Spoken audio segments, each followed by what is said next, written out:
یخص تلویزیون که درمن لیدونکي که خیر وي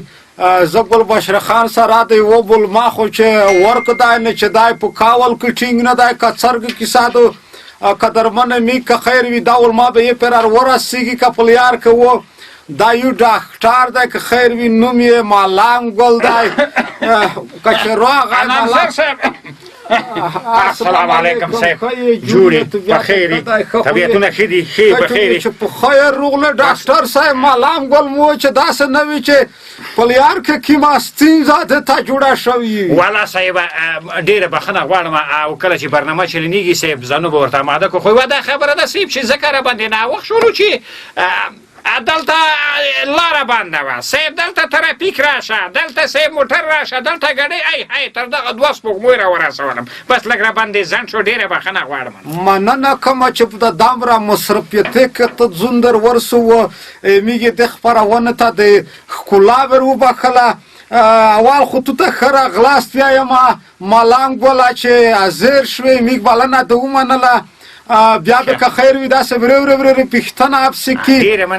مننه کوم انانسر صاحب بس ډېره مننه چې ما ته هم وخت راکړو او دا قیمتي وخت هم ما ته له خیر سره خپل وخت معلوم کړو دوستانو ته وایم چې امید به خیر خیر سره بس نو تاسې پوښتنې کوئ زه به له خیر سره خپل مسؤلیت ادا کوم نو څه وکړم خو مننه کومه مالام ګل خو داسې سړی دی چې یو ډېر ښه ډاکټر دی ځکه دی ارشي ډاکټر دی که سترګې وي که پېزې وي که معده وي که لوس خاطر متویکا تر زړای دی وکا سپین دی پیوشیلا ایلا کونا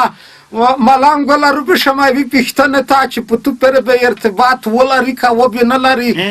دایمي ملکی شبخانه چې د ډېر خلک داسې وایي چې ملکی ښکلې شبخانه دو که خیر وي چې تعمیر یې وکړي سترګې د ځنه وبرخي ښکلې ورځي چې ډاکټرونه یې وکړي دا زنه باز خوب کې میمه بنا بده و بلا کې ټاکې به کې تخت نه کا پرینه کې موت کړیا دا کیسه کینځي برا کې کوتلاري چې دا کې ډاکټرونه شتا کرنوشتا کې ولا صاحب داسې خبره ده چې خامخا هر څوک ځان ته مسؤلیت لري دا مسؤلیت خو زما نه دی چې ډاکټران راولم دلته په چوکۍ باندې کینم خو مشکل دلته دی چې خامخا ځینې ډاکټران چې زه وینم او بس په 11 بجو کې له خیر سره شبخانې ته رواني او بس بیا ماسپښین 2 بجې شي کور ته رواني دا خبره حقیقت لري خو خامخا مشکل به هم لري کور کې به هم څه مشکل خو لري څه کار خو به کوي یا بش شخصي کلینیکونه لري خامخا مشکل به وي مننه کومه داسې ژولنه کیسه ده وکړه خو خیر یې دغه به زه وبچه خلته چې سم ووایم چې سم زه وده ورکو بله پوښتنه ترڅه مالام ګله چې دا شبخانه کې تو څه دا دوایي ول نه لرئ چې که خیر یا به بیا دوخانه ته ورشه هغه که د زنه دوخانه ولادي چې ورشه چا خلته چې صفا متاوي دی ځکه چې 100 روپۍ ګلۍ په 200 درکوي نه دغه خپله شبخانه کې دوایي ول نشته والا صاحب داسې خبره ده چې ډېر په ځای پوښتنه دې وکړه زه دومره غټ سړی نه یم چې څوک لیماری نه راونیسم او له خیر سره قانون ته یې راکش کړم دا دې یوه خبره او دا مشکل شته بعضې ځایو کې دا شخصي دواخانې دي که نه نو چې په 100 روپۍ در باندې خرڅي کار دیده دی او دغه چې څوک مسؤلیت لري او څوک له خیر سره د دغه ته له خیر سره توجه نه ده کړې ادي دی مسؤلیت دی دا شته ده خبره او بله خبره ده چې په شبخانه کې تاسې دوایګانې نه لرئ موږ دلته په خوست کې 12 ولسوالۍ لرو او 3 واحدونه لرو دغه ته موږ د خپله دوایي لیږو هلته کلینیکونو ته ډېره دوایي هغه ته لیږو او له خیر سره دلته ډېره کمه دوایي پاتې شي نو مالام ګله و بله پوښتنه ته به روشم چې دا تو څه چې کله کله د اخیستو په زور کې نظارت کوئ هغه کومه دوخانه چې تو څه بند کوئ ووایئ چې دغه ډاکټر صاحب یا د دوخانې وله اسناد صحیح نه دي اسناد نه لري خو چې درېیمه ورځ یې کس بیا په هغه دوخانه کې په هغه کلینیک کې داخله نیولې وي ته به هغې ته کښېنې دا په دا 3 ورځې کې تخصص وکړو کومه بله لړه د بالکه پورې شي اسناد دا څرګه وخوري دا څه رقم کیسه والا صاحبه دا خبره دې په ځای وکړه ما مخکې درته وویل چې زه دومره غټ سړی نه یم چې دغه لاسونه ور وتړم خو دا خبره شته چې موږ نظارت کوو هماغه دواخانې چې اسناد نه لري سم ډاکټران نه دي نرسان دي هلته د ډاکټرانو وظیفه اجرا کوي دواخانې کلب کو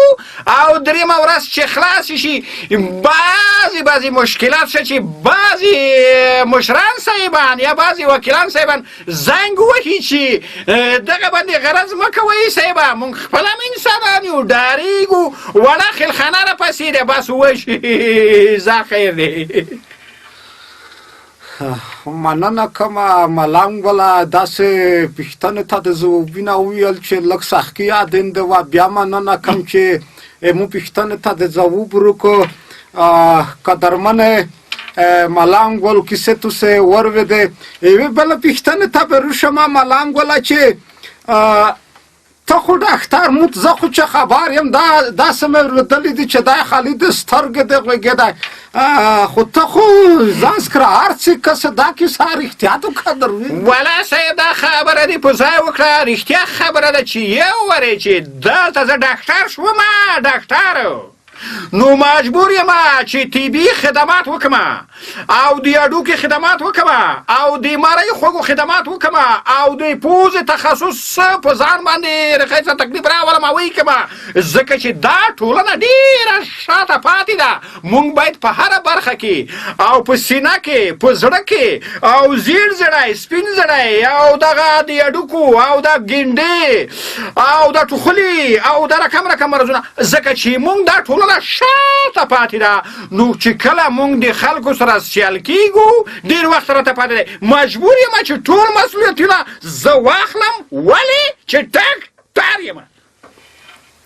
نه د ګرماومه ځکه چې سړی یوره چې یو کور کو خو چې سار نه بېخه پیره وکړو څه چې یو پیزو ډاکټر سترګې وې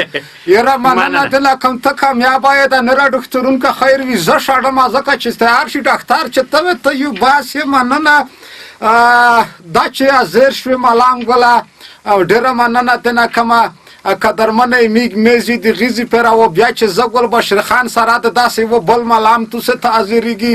هغه پیره هم په لویه مهربانه خدای سپري